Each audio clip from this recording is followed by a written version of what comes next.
Good morning students. अब हम अपने लेक्चर नंबर 26 के बारे में बात कर रहे हैं और प्रश्नावली हमारी 9.2 चल रही है।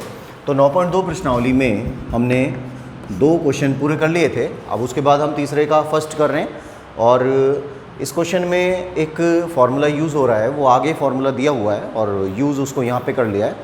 तो इसलिए थोड़ा सा जैसे कई बच्चों ने उसको किया पहले तो उनको दिक्कत आई है, पर कोई बात नहीं। अभी तो जब आप ये कंप्लीट कर लेंगे तो कोई भी क्वेश्चन कहीं से भी निकल के आता है, फिर हमें कोई फ़र्क नहीं पड़ता क्योंकि सारे फार्मूले हमारे पास होते हैं। ठीक है, अब देखिए इसको कैसे शुरू करेंगे। e की पावर x + 1 है, तो कल का जो कॉन्सेप्ट था, जो कल मैं बात बता रहा था, वो वही कंडीशन है कि इसके अंदर कोई ऐसी चीज़ ढूंढनी है जिसका अवकलन करने पर वही पद प्राप्त हो जाए और वो पद इसके अंदर होना चाहिए। तो यहाँ पर वो कंडीशन नहीं आ रही है ना। हम e की पावर x + 1 को अगर t मान भी लेते हैं तो इसका अवकलन करेंगे तो e की पावर x आएगा, वो यहाँ पे मौजूद नहीं है। इस तरह की अगर सिचुएशन आती है तो हम क्या काम करते हैं, उसके लिए देखिए कि किस तरह से करेंगे इसको। कि हमने पहले ये मान लिया कि माना e की पावर x + 1 को हम t भी मान सकते हैं, t² भी मान सकते हैं। तो मान लीजिए हमने t² ले लिया, रूट आ रहा है इसलिए t² ले लिया, नहीं तो अदरवाइज़ आप t भी लेके चल रहे हैं तो भी चल जाएगा, उसमें कोई प्रॉब्लम नहीं है। अब इसका अवकलन किया, x के सापेक्ष अवकलन कर रहे हैं, e की पावर x हो जाएगा, यहाँ dx हो जाएगा, t² है, t² का जब अवकलन करेंगे t के सापेक्ष यहाँ पर तो ये हो जाता है 2t dt। ठीक है, अब देखिए यहाँ पर आ रहा है e की पावर x और dx। e की पावर x और dx का मतलब हुआ कि e की पावर x dx यहाँ पे होना चाहिए, तो dx तो है लेकिन e की पावर x नहीं है। तो हम क्या करते हैं, इसको हटा देते हैं। यानी जो क्वेश्चन हमारा अभी तक जैसे 2 क्वेश्चन किए हैं उनमें आपने इसका कॉन्सेप्ट समझ भी लिया होगा कि जो क्वेश्चन हमारा x के रूप में चल रहा है उस x के रूप को हटा के हम उसको t के रूप में कन्वर्ट कर रहे हैं, है ना। ये मोटिव है हमारा।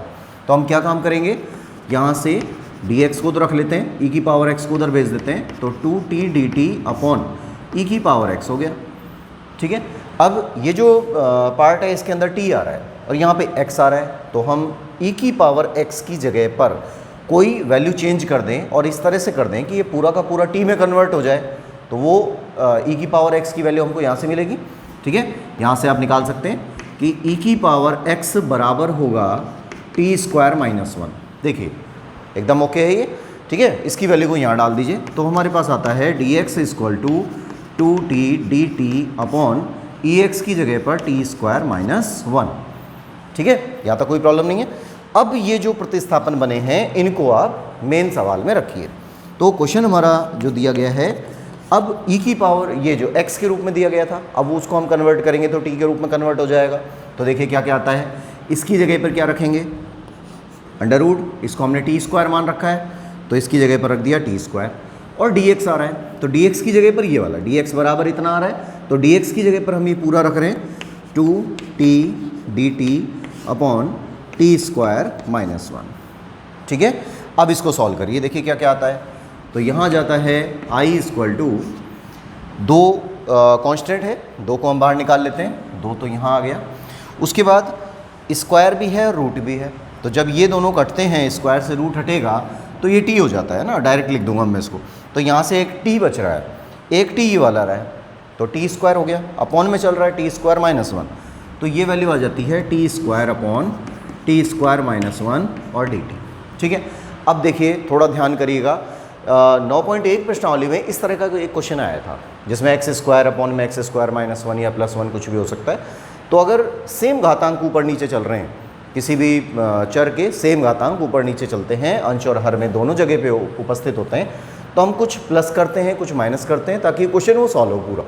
तो क्या करना है, यहाँ पर इसमें अंश में हम एक घटा देते हैं और एक जोड़ देते हैं, है ना। +1 कर दिया और एक -1 कर दिया, तो क्या वैल्यू मिलती है, नीचे ये चलता रहेगा। अब इनको अलग अलग करिए, ये जो t² - 1 है इसको सेम करने के लिए तो ये काम किया गया था, तो इनको अलग अलग कर दें, तो ये हो जाता है 2t² - 1 अपॉन t² - 1 dt, फिर प्लस में 2 दोनों के साथ ही चल रहा है, 2 कंप्लीट में चल रहा है, तो 1 अपॉन t² - 1 और dt। ठीक है, आप देखिए इसमें क्या आएगा, 2 तो कांस्टेंट है ही, इसको डायरेक्ट ये 2 कांस्टेंट है, 2 को ऐसे ही रख लिया, t² - 1 और t² - 1 सेम है, कट गए, क्या बचता है dt +2, इसको अभी एज इट इज़ रखें, t² - 1 और dt हो गया। ठीक है यहाँ तक। उसके बाद में इसका dt का करेंगे, इसका समाकलन किया तो हमें मिल गया यहाँ से t प्लस 2 यहाँ चल ही रहा है, और 1/t² -1 है ना। ये एक फॉर्मूला है, इसको मैं यहाँ पे लिख देता हूँ ऊपर कि 1/x² -a² dx। ये एक फार्मूला है, अभी आगे यूज़ होगा, पर ये क्वेश्चन के बीच में यहाँ डाल दिया गया है। तो 1/x² -a², तो x का मतलब तो चर और a का मतलब कांस्टेंट। तो देखें यहाँ पर ये तो चर आ रहा है ना, t चर हो गया, और यहाँ पर क्या हो गया, ये कांस्टेंट हो गया। तो अगर इस तरह की वैल्यू हमारे पास है, समाकलन में आ रहा है, तो हम इसके लिए फार्मूला लिखते हैं 1/2a log modulus x - a और x + a और प्लस c। ठीक है, ये फार्मूला आपको यहाँ पर यूज़ करना है। अभी इसके बारे में हम आगे बात करेंगे अगली प्रश्नावली में। तो ये कॉन्सेप्ट यहाँ पर यूज़ हो रहा है। ठीक, अब इसको करिए तो 1/2a 1/2 और a की जगह पर 1 आ रहा है। ठीक है, log फिर आ जाता है x - a और x + a। तो x की जगह पर t चल रहा है, तो t - 1 और t + 1 और प्लस c। अब इनको सॉल्व कर दीजिए, बस यही आंसर होगा। तो 2 t की जगह, अभी t को ऐसे ही रख लेते हैं, और 2 से ही 2 कैंसिल हो गया, प्लस log यहाँ से t - 1 t + 1 और प्लस c। अब t की जगह पर वैल्यू डालिए। अब t की जगह पे वैल्यू क्या मिलेगी, देखिए इसको हमने t² माना हुआ है, तो t की जगह पे आएगा √e⁴x + 1। तो ये वैल्यू आ जाती है 2 √e⁴x + 1 प्लस log t की जगह पर √e⁴x + 1 -1 √e⁴x + 1 प्लस 1 और प्लस c। ठीक है, ये आंसर आपका बनता है। नेक्स्ट क्वेश्चन है तीसरे का थर्ड। अब देखिए, इसको ध्यान से देखिएगा, ये बोर्ड में आया हुआ क्वेश्चन है, वैसे इजी है, कोई प्रॉब्लम नहीं है। e⁴x फिर cos e⁴x अपॉन में √x और dx है ना, ये सिचुएशन हमारे पास है। अब कॉन्सेप्ट हमारा वही है कि आपको इसके अंदर से कोई ऐसी चीज़, कोई ऐसा पद ढूंढना है जिसका अवकलन हम करते हैं, तो अवकलन करने पर जो भी पद प्राप्त होता है वो पद भी इसी के अंदर दिख रहा हो। ठीक है, तो अभी आप अगर नए हैं, पहली बार ये प्रश्नावली कर रहे हैं, तो आपको थोड़ी सी प्रॉब्लम हो सकती है। बाकी जब हम इसकी बहुत अच्छी तरह से प्रैक्टिस कर लेते हैं, समाकलन में आगे तक की विधियों को समझ लेते हैं, तो फिर इसका कॉन्सेप्ट इतना आसान हो जाता है कि इसको देखते ही पता चल जाएगा कि क्या मैटर चल रहा है ये, है ना। अब अगर आप इसको t मानते हैं तो देखिए क्या आता है। इसमें हमने मान लिया कि माना कॉज नहीं, केवल e⁴x को आप t मान लीजिए। ठीक है, e⁴x को t मान लेते हैं। e⁴x को हम ट्रीट करेंगे e⁴x की तरह, e⁴x है ना। e⁴x आ रहा है, तो e⁴x का क्या होता है, e⁴x का अवकलन e⁴x का e⁴x। ठीक है, श्रृंखला नियम बन रहा है। फिर √x आ रहा है, अब श्रृंखला बन गया ना यहाँ से। √x का क्या होता है, 1/2 √x। ठीक, और dx बराबर dt। क्लियर यहाँ तक। अब देखिए कि ये जो चीज़ें हमारे पास आई हैं, जो भी पद हमको प्राप्त हुए हैं, इनमें से कौन कौन सी चीज़ें हमें यहाँ पर मिल रही हैं। e⁴√x और dx, तो e⁴√x यहाँ आ रहा है, dx यहाँ आ रहा है, मिल गया ये। फिर 1/में आ रहे हैं, 1 में √x आ रहा है, तो 1 में भी √x आ रहा है, लेकिन ये 2 नहीं आ रहा है ना, तो इस 2 का पक्षांतरण करके इधर भेज देते हैं। ये हो जाता है e⁴√x upon √x dx = 2 dt। 2 का पक्षांतरण कर दिया यहाँ पर। अब इन वैल्यूज़ को आप यहाँ डालिए और देखिए क्वेश्चन में क्या मिलता है हमको कि ये 2 कांस्टेंट है, 2 को तो हमने बाहर किया। अब e⁴√x और dx, ठीक है, e⁴√x और dx ये दोनों आ रहे हैं, तो ये दोनों ये रहे।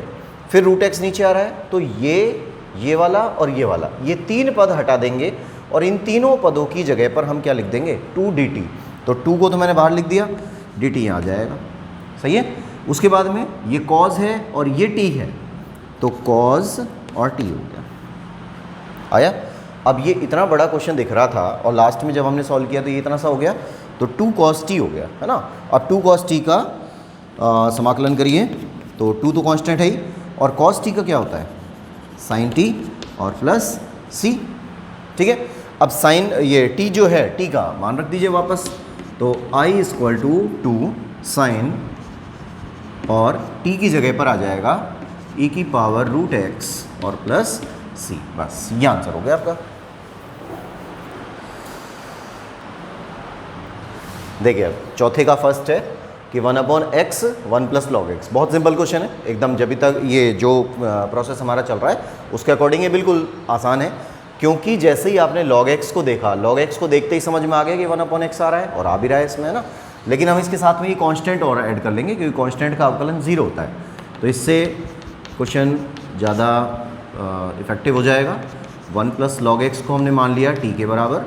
अब 1 का तो 0 होता ही है, log x का 1/x और dx बराबर dt हो गया।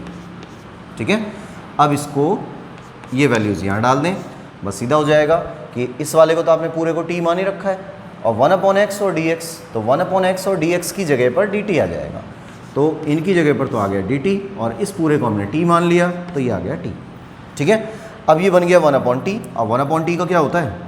log t, तो log t और प्लस c। अब t की वैल्यू डाल दीजिए वापस, तो t की वैल्यू हो जाती है log 1 प्लस log x और प्लस c। ठीक है, इसी का सेकंड भी देख लीजिए, इसी में बिल्कुल छोटा सा है। तो इसका सेकंड है 1 प्लस लॉग एक्स का क्यूब अपॉन एक्स, तो 1 प्लस लॉग एक्स का क्यूब अपॉन एक्स और dx। अब देखिए सेम प्रोसेस है, इसमें 1 प्लस लॉग एक्स नीचे आ गया था, इसमें 1 प्लस लॉग एक्स ऊपर आ गया, बाकी काम तो वही करना है। तो 1 प्लस लॉग एक्स को ही हम मानेंगे कि माना 1 प्लस लॉग एक्स बराबर t मान लिया, 1 का 0 हो जाएगा, log x का 1/x हो गया और dx बराबर dt हो गया। ये वैल्यूज़ इसमें डाल दीजिए, तो ये हो जाता है 1/x और dx, इसकी जगह पर तो dt आ गया, है ना। 1/x और dx, इसकी जगह पर dt, और 1 प्लस लॉग एक्स की जगह पर t रखना है, तो t का क्यूब हो जाएगा। क्यूब चल रहा है यहाँ पर, तो t का क्यूब हो गया, 1 प्लस लॉग एक्स की जगह t रख दिया। अब ये फार्मूला सीधा बन गया x की पावर n वाला। तो अब आप डायरेक्ट कर सकते हैं कि i इक्वल टू ई की x की पावर n, x की पावर n का मतलब x की पावर n+1 और n+1। तो अब मैं डायरेक्ट लिख देता हूँ इसको, कि डायरेक्ट इसको ले लेते हैं t4/4 प्लस c। ठीक है ना, t4/4 हो गया। अब t की वैल्यू वापस डालिए, तो i इक्वल टू t की जगह पर हो जाएगा 1 प्लस लॉग एक्स का की पावर 4 अपॉन में 4 और प्लस c। ये आंसर इसका हो गया। नेक्स्ट क्वेश्चन फिफ्थ का फर्स्ट है, e की power m tan inverse x और अपॉन में 1 प्लस एक्स स्क्वायर और dx है। साफ दिख रहा है कि अगर tan इनवर्स यहाँ पर आ रहा है और 1 प्लस एक्स स्क्वायर आ रहा है, तो इसका मीन्स ये हुआ कि आप tan इनवर्स वाले को अगर t मान लेते हैं तो ये आ जाएगा, है ना। सिंपल हो गया। लेकिन tan इनवर्स के साथ में m भी चल रहा है, तो m कांस्टेंट है, कांस्टेंट को भी साथ में ले लेते हैं। तो यहाँ लिख देते हैं कि माना m tan इनवर्स x बराबर t हो गया। ठीक है, अब इसमें आप वैल्यू डाल देते हैं कि m को कांस्टेंट कर दिया और tan इनवर्स का होता है 1 plus x square, 1/1 plus x square, और dx हो गया और बराबर dt हो गया। ठीक है, अब देखिए क्या चीज़ नहीं है हमारे पास, 1/1 प्लस एक्स स्क्वायर तो है, लेकिन ये m तो नहीं है ना, ऊपर गुणा में कहीं पर भी m नहीं आ रहा है, तो इस m को हटा के यहाँ भेज देते हैं।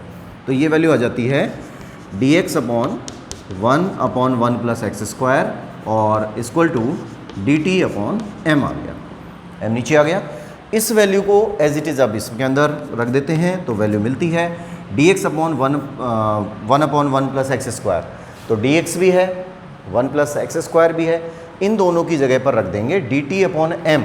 तो m कांस्टेंट है, m को तो बाहर कर दीजिए और dt यहाँ पर आ गया। ठीक है, वो e का भी रखना है अभी, तो dt को थोड़ा सा इधर रख लेते हैं पीछे। अब उसके बाद क्या होता है, यहाँ पर e की power m tan inverse x है और उसको हम क्या मान चुके हैं, t, तो यहाँ लिख दिया जाएगा e की पावर t। ठीक है, एकदम क्लियर हो गया, e की पावर t आ गया और dt आ गया। अब ये जो क्वेश्चन है ये बिल्कुल नॉर्मल हो गया, e की पावर x की तरह हो गया।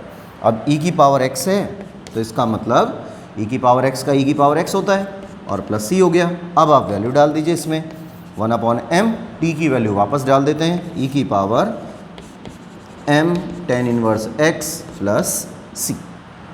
ठीक है, ये कंप्लीट। अब देखिए क्वेश्चन 5th का सेकंड है कि साइन की पावर पी एक्स आ रहा है, कॉज की पावर p + 2 आ रहा है। तो पहले आप अगर इसमें आपको कोई कन्फ्यूज़न हो रहा है, बाकी ऐसा नॉर्मल क्वेश्चन है ये, अगर फिर भी अगर कोई कन्फ्यूज़न लगता है आपको तो क्या कर लेंगे, इसका ये जो पावर अंदर की ओर आ रही है इस पावर को आप ऐसे लिख दीजिए, है ना। साइन स्क्वायर एक्स को हम साइन एक्स का होल स्क्वायर लिख सकते हैं, तो वही कंडीशन यहाँ पर आ रही है। अब इसको भी ऐसे लिख देते हैं कि कॉज एक्स की पावर p + 2, ठीक है, ये कंडीशन हुई। अब इनको अलग अलग करिए, साइन एक्स की पावर p है। इसी तरीके से जब यहाँ पर p + 2 आ रहा है, p + 2 का मतलब क्या हुआ, अगर आधार समान है तो घातें जुड़ जाती हैं, आधार समान है कॉज एक्स आ रहा है, घातें जुड़ी हुई हैं, तो दोनों को हम अलग अलग कर लेते हैं, घातांक नियम का यहाँ प्रयोग कर रहे हैं। तो ये हो जाता है कॉज एक्स की पावर p और कॉज एक्स की पावर 2 यानी कॉज स्क्वायर एक्स लिख सकते हैं ना, ठीक है। अब इन दोनों को मिला दिया तो sine x upon cos x ten x होता है, तो इसको लिख दिया टेन एक्स की पावर p हो गया, ठीक है। और अपॉन में कॉज स्क्वायर एक्स आ रहा है, इस कॉज स्क्वायर एक्स को ऊपर ले जाते हैं या इसका प्रतिलोम कर लेते हैं, तो हमें मिलता है सेक स्क्वायर एक्स और dx, ठीक है। यहाँ तक दोबारा देखिए, sine x upon cos x की वैल्यू टेन एक्स होती है, तो टेन एक्स की पावर p हो गई, कॉज स्क्वायर एक्स नीचे आ रहा है, इस कॉज स्क्वायर एक्स को आप ऊपर ले जाते हैं तो ये बन जाता है सेक स्क्वायर एक्स, ठीक है।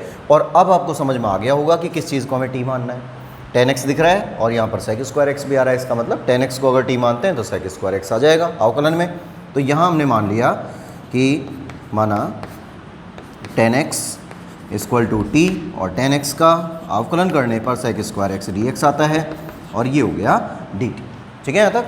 अब उसके बाद में ये वैल्यूज़ इसमें डालिए तो देखिए क्या मिलता है, i इक्वल टू ये बन गया t की पावर p, ये देखिए t माना है ना इसको, तो t की पावर p हो गया, और सेक स्क्वायर एक्स और dx, तो सेक स्क्वायर एक्स dx इसकी जगह पर dt, ठीक है। तो ये सीधा हो गया।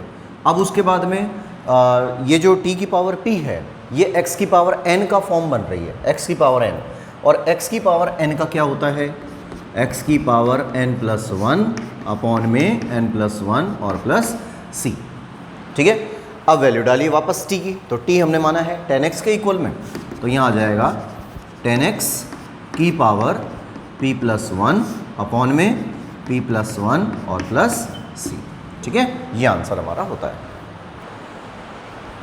नेक्स्ट क्वेश्चन 6 का फर्स्ट है, dx अपॉन √1 + cos 2x। अब 1 + cos 2x को देखते ही आ रही होगी बात दिमाग में, हम कई बार इस बात को कर चुके हैं कि 1 + cos 2x जो होता है उसको हम एक प्रतिस्थापन के तौर पे रखते हैं, और प्रतिस्थापन आपको अब खूब अच्छी तरह से याद हो गया होगा कि 1 + cos 2x बराबर क्या होता है, 2 cos स्क्वायर x होता है, ठीक है। इसको यहाँ साइड में लिखा कि 1 + cos 2x बराबर 2 cos स्क्वायर x होता है, ये वैल्यू इसमें डाल दीजिए, तो dx अपॉन में √2 cos स्क्वायर x, ठीक है। 2 बाहर आ जाएगा, कांस्टेंट है, तो इसको तो लिख दिया 1/√2, ये आ गया। अब dx ऊपर चल ही रहा है, dx को रख दिया। अब देखिए ये जो cos x आ रहा है, cos स्क्वायर x यहाँ पर cos स्क्वायर x है और उसके ऊपर √ भी आ रहा है, तो cos स्क्वायर x का √ कर देते हैं तो क्या वैल्यू मिलती है हमको, cos x, ठीक है। अब इस cos को अगर आप ऊपर ले जाते हैं तो वैल्यू क्या मिलती है, यहाँ मिलती है sec x और dx। अब आपको याद होगा कि जब हमने पहली जो वीडियो इसकी बनाई थी, पहला दिन था हमारा, जब उस पहले दिन में मैंने आपको कुछ फार्मूले लिखवाए थे ना। अब उन फार्मूले में जब आपने देखा था तो ट्रिग्नोमेट्रिकल फंक्शन के जो फार्मूले चल रहे थे उसके अंदर साइन का समाकलन था, साइन का फार्मूला था, कॉस का था बिल्कुल याद होगा आपको, और कर भी लिए होंगे अब याद। तो साइन का भी था, कॉस का भी था, लेकिन टेन का, सेक का, कॉसेक का, कॉट का, इनका नहीं था, ठीक है। अब ये कैटेगरी दूसरी आ जाती हैं। अब हम जैसे नई एक्सरसाइज पे आए 9.2 पर, तो ये एक नई कैटेगरी है और उसमें ये 4 फार्मूले अब आपको और नए मिलेंगे कि ये जो tan x होता है या sec x होता है, cot x होता है या cosec x होता है, इनके डेरिवेशन भी बुक में दिए हुए हैं, और इनको अभी मैं यहाँ पर लिख देता हूँ पूरा चारों फार्मूले को, और चारों फार्मूले लिखने के बाद आपको ये फार्मूले भी याद करने हैं। डेरिवेशन एक बार पूछी भी गई है, तो इन फार्मूले के बारे में जो डेरिवेशन आगे दी हुई है उसको भी आप बुक में से कर लेंगे, ठीक है। ये अभी मैं लिखता हूँ इसको, ठीक है। अब देखिए ये मैंने यहाँ लिख दिए हैं, tan x का समाकलन है। अब tan x आपको वहाँ पे नहीं मिला था ना, तो tan x का है log sec x, cot x का है log sin x, sec x का है log sec x plus tan x, और cosec का है log cosec x minus cot x हो गया। तो 4 फार्मूले और हैं, इनको आप उसी लिस्ट में लिख लें जहाँ पर आपने वो पहले वाले फार्मूले लिखे थे। अब उसी के अकॉर्डिंग देखिए, इसमें हमने t वगैरह नहीं माना है ना, सीधा डायरेक्ट इसमें यूज़ कर रहे हैं हम इसको कि sec x है, और sec x का क्या होता है log sec x plus tan x, ठीक है। अभी एक दो बार इनको बार बार बोल बोल के आप इसको याद कर लें, आराम से याद हो जाएगा, कोई प्रॉब्लम नहीं है। तो log sec x है, sec x का sec x plus tan x, तो ये हो जाता है sec x plus tan x, ठीक है। मॉडुलस में रहेगा ये, क्योंकि log की वैल्यू हमेशा पॉजिटिव होती है, इसलिए हम ये मॉडुलस लगा रहे हैं, और प्लस c हो गया, ठीक है। तो ये आपका क्वेश्चन कंप्लीट हो गया। देखिए नेक्स्ट क्वेश्चन, छठे का दूसरा है 1 प्लस कॉज एक्स अपॉन में साइन एक्स और कॉज एक्स, है ना। तो अब ये ट्रिग्नोमेट्रिकल फंक्शन जब शुरू हो जाते हैं तो आपको ये जरूर ध्यान रखना है कि इस जगह पर कई बार ट्रिग्नोमेट्रिकल फंक्शंस के साथ साथ प्रतिस्थापन वगैरह यूज़ करते हैं। हालांकि खैर इसमें प्रतिस्थापन नहीं है, डायरेक्ट फार्मूला लग जाएगा, हो जाएगा, पर ये जो ट्रिग्नोमेट्रिकल फंक्शन है इसके कारण ये थोड़ा सा काम करेंगे। तो जैसे ये 1 प्लस कॉज एक्स आ रहा है, इसको आप दो जगह डिवाइड कर लें।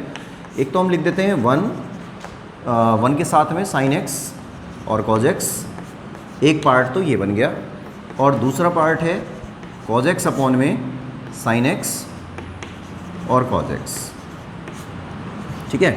ये वैल्यू हमारे पास आ गई। तो 1 अपॉन में साइन एक्स कॉज एक्स हो गया, एक बार तो 1 के साथ अलग कर दिया और एक बार इसको कॉज के साथ अलग कर दिया, दोनों अलग अलग हो गए, दो भिन्नें बन गई। अब देखिए कि साइन एक्स कॉज एक्स में साइन 2x का फॉर्मूला बड़े आराम से बन सकता है। अगर हम 2 से गुणा भाग कर दें तो साइन 2x का फॉर्मूला बनेगा, है ना। और यहाँ पर कॉस से कॉस कैंसिल हो रहा है, 1 अपॉन साइन बचेगा, 1 अपॉन साइन को आप ऊपर ले जाएंगे तो कॉसेक हो जाएगा। तो वही वैल्यू हमको यहाँ यूज़ करनी है। पहले हम यहाँ 2 से गुणा भाग कर देते हैं, तो 2 से गुणा किया उसको तो बाहर रख दिया, कांस्टेंट है, और 1 अपॉन में 2 साइन एक्स और कॉज एक्स, ये फार्मूला बनेगा, और यहाँ कॉस से कॉस कैंसिल कर दिया तो 1 अपॉन साइन एक्स, ठीक है।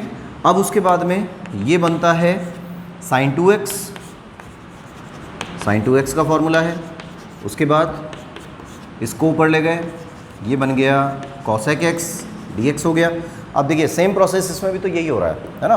तो साइन 2x को हम लिख देते हैं कॉसेक 2x और dx, और प्लस कॉसेक x और dx, ठीक है। अब यहाँ पर ये वाला थीटा की जगह काम कर रहा है और इसमें ये वाला थीटा की जगह काम कर रहा है, तो दोनों में ही सेम फार्मूला बन गया। कॉसेक x का फॉर्मूला अभी बताया था, ठीक है, क्या होता है log cosec x minus cot x होता है, वही यूज़ करना है दोनों में। तो देखिए यहाँ क्या करेक्शन आता है, 2 कांस्टेंट चल रहा है, इसमें जब आप फार्मूला यूज़ करते हैं तो log मॉडुलस लग गया कॉसेक x, कॉसेक x की जगह पर यहाँ 2x है ना, तो 2x लिखिए, फिर माइनस कॉट, यहाँ 2x हो जाएगा, ठीक, और प्लस ये तो हो गया पहले वाले का। लेकिन अब यहाँ पे श्रृंखला नियम जैसा बन रहा है कि अगर हम इसको t मान लेते तो ये जो मतलब एक t मानने वाला कॉन्सेप्ट यहाँ पर आ रहा है, प्रतिस्थापन का तो आ रहा है, लेकिन एक शॉर्टकट मैं बता देता हूँ इसका, कि इस तरह के क्वेश्चंस में अगर बीच में हमको t मानने की ज़रूरत पड़े तो आप उसको थोड़ा सा डायरेक्ट कर लें। आप ये दिमाग में रखें कि अवकलन होता तो क्या होता, अगर अवकलन होता तो 2 बाहर आता, गुणा में आता, समाकलन है तो वो उसका उल्टा हो जाएगा, मतलब अपॉन में आ जाएगा, तो ये 2 अपॉन में आएगा और 2 को हमने यहाँ लगा दिया, ठीक है। इसमें कोई बात है ही नहीं, ये तो सीधा ही है कॉसेक एक्स, और कॉसेक एक्स का होता है लॉग कॉसेक एक्स और माइनस कॉट एक्स, ठीक है। ये हो गया। अगली स्टेप पे आप इसको 2 से 2 को कैंसिल कर लेंगे, ये खत्म हो जाएगा और ये वाला आंसर रह जाएगा इसका। अब देखिए 7वें का फर्स्ट है, इसमें भी वही ट्रिग्नोमेट्रिकल फंक्शन लग रहा है, और ये वो फंक्शन है, ये वो वाला फार्मूला बन रहा है जो आपने 11वीं क्लास की 3rd एक्सरसाइज में किया हुआ है ना। तो ये सिंपल बन रहा है कि अगर हम इसके लिए काम करते हैं तो सबसे पहले आपको क्या काम करना होगा, यहाँ से साइन एक्स और साइन 3x और साइन 2x, इसको तो आप पूरे को x मान लें और इसको पूरे को y मान लें, ठीक है। ये वाला करके उसके बाद ये अपना 11वीं क्लास की जो 3rd चैप्टर में आया था वो वाला फार्मूला बनता है। अब देखिए इसमें साइन एक्स और साइन वाई वाला फॉर्मूला बन रहा है, लेकिन साइन एक्स और साइन वाई का फॉर्मूला तो तब बनता है ना जब यहाँ पे 2 आता हो, है ना। ध्यान होगा आपको कि यहाँ पे 2 आना ज़रूरी है। अब 2 आना ज़रूरी है तो 2 तो है नहीं, तो क्या कर लेंगे इसमें हम 2 से गुणा और 2 से भाग कर देते हैं। तो जब आप इसमें 2 से गुणा और 2 से भाग करते हैं तो भाग तो यहाँ हो गया और गुणा हो गया 2 साइन एक्स की जगह पर तो 3x चल रहा है और y की जगह पर 2x चल रहा है। बोली कोई प्रॉब्लम यहाँ तक, है ना। ये अब आपको याद करने होंगे फॉर्मूले, तो आपको याद होने ही चाहिए तभी ये इसमें काम होगा। अब 2 साइन एक्स और साइन वाई जब आता है, 2 साइन एक्स और साइन वाई, तो इसका फॉर्मूला क्या बनता है, cos x plus y, cos x minus y minus cos x plus y, है ना। ये फॉर्मूला इसका बनता है कॉज एक्स माइनस वाई और minus cos x plus y. तो ये आपको खूब याद कराए गए थे उस टाइम पर, और थोड़ा सा ध्यान भी रखना है इसको, तो भाई करना ही पड़ेगा। इसमें रख लेते हैं तो cos x minus y, x minus y, अब देखिए एक्स की जगह पे तो ये चल रहा है, वाई की जगह पे ये चल रहा है, तो 3x माइनस 2x, फिर माइनस आ गया कॉज एक्स प्लस वाई, तो 3x प्लस 2x। ठीक है, फॉर्मूला आप साइड में लिख लेना, यहाँ पर साइड में ज़रूर लिख दिया करें। कोई भी फार्मूला आता है, जो भी फार्मूला हम बना रहे हैं उसको साइड में ज़रूर लिखें। और अब इनको सॉल्व करिए तो 1/2 और ये बन जाता है कॉज एक्स माइनस ये बन जाएगा कॉज 5x। ठीक है, इनको दोनों को अलग अलग कर देंगे, बस यही आंसर होगा। और एकदम सिंपल क्वेश्चन है, 1/2 cos x dx minus 1/2 cause 5x और dx। ठीक है, कॉज एक्स का क्या होता है, साइन एक्स होता है, और माइनस 1/2 कॉज एक्स, ये पूरा एक्स लेके चलना है, कॉज एक्स का क्या होगा, साइन एक्स, तो एक्स की जगह पर ये चल रहा है। ठीक है, अब फिर वही श्रृंखला नियम बन रहा है। श्रृंखला नियम के अनुसार क्या कंडीशन आती है कि अगर ये अवकलन होता तो ये गुणा होता बाहर। ठीक है, अब समाकलन हो रहा है तो भाग हो जाएगा, तो ये कहाँ आता है, अपॉन में, और ये प्लस सी हो जाएगा। इसको थोड़ा सा और एडजस्ट कर लीजिए, तो 1/2 साइन एक्स हो गया माइनस 1/10 साइन 5x और प्लस सी हो जाता है। नेक्स्ट क्वेश्चन 7वें का दूसरा है 1 minus sine x. Simple question है बिल्कुल। तो 1 की जगह पर आपको प्रतिस्थापन बताए गए थे अवकलन के अंदर भी। ठीक है, तो 1 की जगह पर आप साइन स्क्वायर एक्स, अब यहाँ पे साइन एक्स आ रहा है तो आपको हाफ थीटा में लेके चलना है, तो sine square x/2 plus cos square x/2 ले लेते हैं। तो इसकी जगह पर आ जाता है sine square x/2 plus cos square x/2। ठीक है, माइनस साइन एक्स की जगह पर आ जाएगा 2 साइन x/2 और कॉज x/2 हो गया। इसके बाद अंडर रूट भी है, अंडर रूट और लगाइए इसमें, इसको यहाँ से लगा लेते हैं ऐसे, ये हटा देते हैं। ठीक है, ये बन गया साइन स्क्वायर, एक की जगह पर रख दिया sine square theta plus cos square theta, और ये जो साइन एक्स है इसकी जगह पर रख दिया 2 साइन x/2 और कॉज x/2। सिंपल हो गया। अब ये एकदम नॉर्मल फार्मूला दिख रहा है, a square plus b square minus 2ab, तो माइनस 2ab आ रहा है, इसका मीन्स क्या हुआ, a माइनस बी का होल स्क्वायर बनेगा, और a माइनस बी का होल स्क्वायर यानी sine x/2 minus cos x/2 का होल स्क्वायर और dx हो गया। ठीक है, स्क्वायर भी है रूट भी है, दोनों कैंसिल हो गए, और यहाँ से बचता है sign x/2 minus cos x/2 और dx। अब दोनों को अलग अलग कर देंगे, तो साइन x/2 ये dx हो गया माइनस कॉज x/2 और dx हो गया। तो साइन x/2 का क्या होता है, माइनस कॉज x/2, यही होगा, है ना। और x/2 का क्या होगा, अब फिर वही कॉन्सेप्ट आ गया दोबारा, क्या अगर ये अवकलन होता तो 1/2 होता। ठीक है, अब ये समाकलन है तो उसका उल्टा कर दीजिए, ये शॉर्टकट है एक, तो ये हो जाएगा 2/1, है ना। तो 1 अभी लिखने की यहाँ ज़रूरत है नहीं, इसको ऐसे लिख लेते हैं 2, और माइनस तो आगे चल ही रहा था तो ये वैल्यू आ गई। फिर माइनस चल रहा है, कॉज x/2 है, कॉज x/2 का साइन x/2, तो साइन x/2 हो गया। अब इसका जब 1/2 करते हैं तो यहाँ पे 2 आ जाता है, और ये प्लस का c हो जाता है। ठीक है, माइनस आप कॉमन निकाल सकते हैं, माइनस कॉमन निकाल लीजिए। अब एक मेथड और भी है इसमें, कि अगर कोई sine square theta plus cos square theta की बजाय इसको आप cause square theta plus sine square कर दें, जब भी क्या फ़र्क पड़ेगा, है ना। कॉज को पहले लिख दिया, साइन को बाद में लिख दिया, तो यहाँ कॉज आएगा, यहाँ साइन आएगा, यहाँ कॉज, यहाँ साइन, यहाँ कॉज, यहाँ साइन, तो केवल प्लस और माइनस का फ़र्क पड़ेगा यहाँ, ठीक है। तो वो दोनों आंसर सही माने जाएंगे, उससे कोई प्रॉब्लम नहीं है। तो आप जैसे मर्जी आए वैसे करिए।